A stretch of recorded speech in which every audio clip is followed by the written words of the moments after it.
अब देखिए कि अगर क्वेश्चन आ जाता है ऑड नंबर से और इवन नंबर से तो कैसे उसको सॉल्व करेंगे। अगर ऑड नंबर से आता है या इवन नंबर, पहले हम देखते हैं कि इवन नंबर से अगर क्वेश्चन आते हैं तो कैसे सॉल्व करेंगे। अगर क्वेश्चन आपको आ जाता है 2 4 6 8 10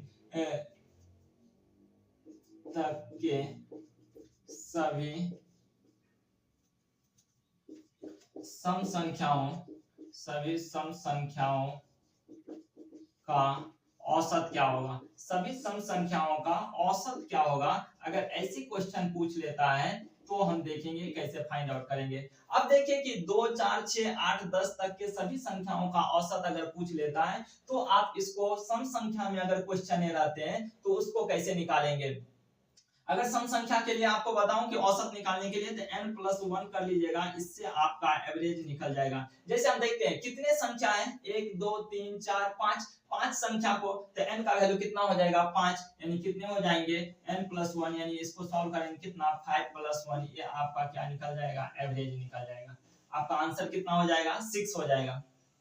अगर दूसरे कंडीशन में देखते हैं अगर आपको सम संख्या का तो आपको पहले मेथड से भी बना सकते हैं, क्योंकि सभी संख्या को योग करके सभी संख्या को जोड़ना है और सभी संख्या से भाग लगाना है तो भी निकल जाएगा आपका।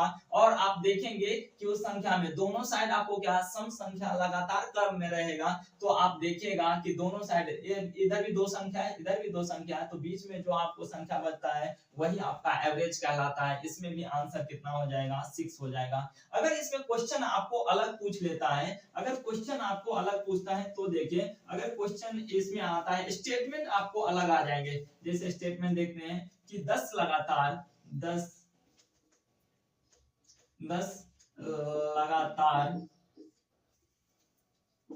सम संख्याओं का औसत क्या होगा।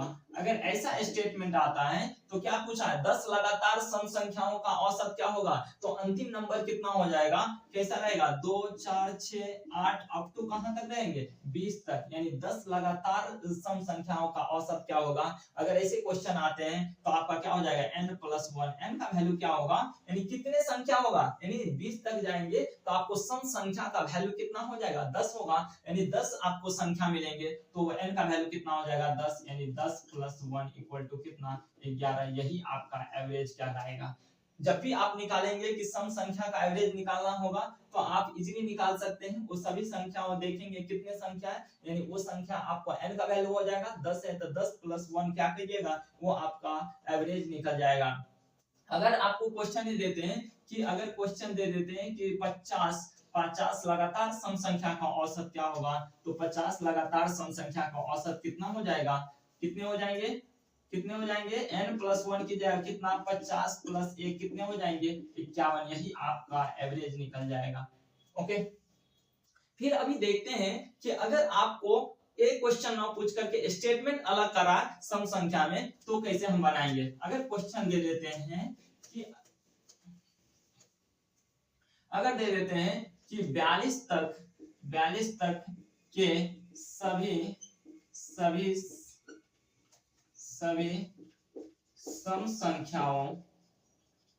सम संख्याओं का औसत क्या होगा, तो देखेंगे क्या हो जाएगा। अब देखिए कि 42 तक के सभी सम संख्या का औसत क्या होगा, तो 42 तक यानी कितना 2 4 6 8 अप टू कहां तक 42 तक के सभी सम संख्याओं का औसत क्या होगा, तो 42 तक में कितने संख्या मिलेंगे आपको, कितने मिलेंगे 21 मिलेंगे, यानी कितना n+1 कीजिएगा कितना हो जाएगा 21+1 इक्वल टू कितना हो जाएगा 22। यही आपका एवरेज क्या आएगा। अगर ऑड नंबर से क्वेश्चन आते हैं तो उसको कैसे हम सॉल्व करेंगे। अगर क्वेश्चन आता है ऑड नंबर से तो कैसे हम सॉल्व करेंगे, तो देखिए ऑड नंबर से अगर क्वेश्चन आते हैं तो ऑड नंबर में देखेंगे ऑड नंबर क्या कहलाता है, यानी विषम संख्या। तो विषम संख्या में हम देखेंगे कि विषम संख्या में कैसे क्वेश्चन आता है। अब देखिए विषम संख्या में क्वेश्चन अगर पूछ लेता है आपको 10 लगातार विषम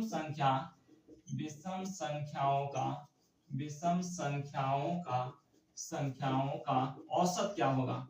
अब ऐसे क्वेश्चन आते हैं औसत क्या होगा। तो देखिएगा कि अगर 10 लगातार विषम संख्या मींस क्या, अंतिम विषम संख्या कितने हो जाएंगे, 1 3 5 7 अप टू कहां तक जाएगा, 19 तक जाएगा। तो आपको 10 विषम संख्या मिलने वाले हैं। तो 10 विषम संख्या मिलने वाले हैं, तो विषम संख्या का औसत आपको निकालने के लिए पूछा जाएगा। तो n का वैल्यू जितना अगर रहेगा वही आपका विषम संख्या कहलाएगा। जैसे कितने हो जाएंगे, n को हम विषम संख्या अगर औसत निकालेंगे विषम संख्या का, तो औसत इक्वल टू क्या हो जाएगा, n। औसत इक्वल टू कितना, n हो जाएगा विषम संख्या। n का वैल्यू कितना है आपको, 10 लगातार विषम संख्या का औसत पूछ रहा था, n का वैल्यू कितना हो जाएगा 10, यानी इस क्वेश्चन का आंसर कितना हो जाएगा 10। यानी आपको देखेंगे कि कितने विषम संख्या, जितने विषम संख्या रहेगा वही आपका आंसर हो जाएगा। कि अगर क्वेश्चन आपको स्टेटमेंट चेंज करता है और क्वेश्चन पूछते हैं कि 29 तक के सभी विषम संख्याओं का औसत क्या होगा, औसत क्या होगा।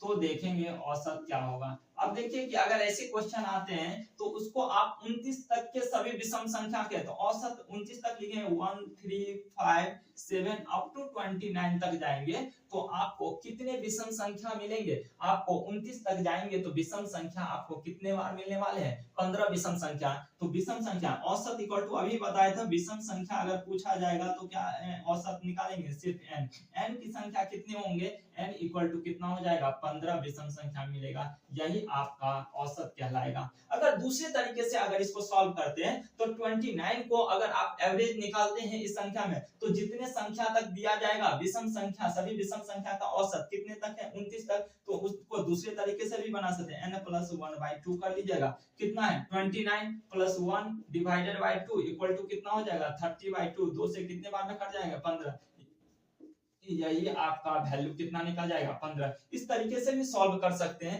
आपको विषम संख्या का औसत निकालने के लिए। नहीं तो याद रखिएगा जितने विषम संख्या पूछा जाएगा वो सारे विषम संख्या का जितनी संख्या होगा वही आपका आंसर हो जाएगा। विषम संख्या में समान हो जाएगा, सम संख्या में क्या कीजिएगा n + 1 कर लीजिएगा, आपका आंसर निकल जाएगा।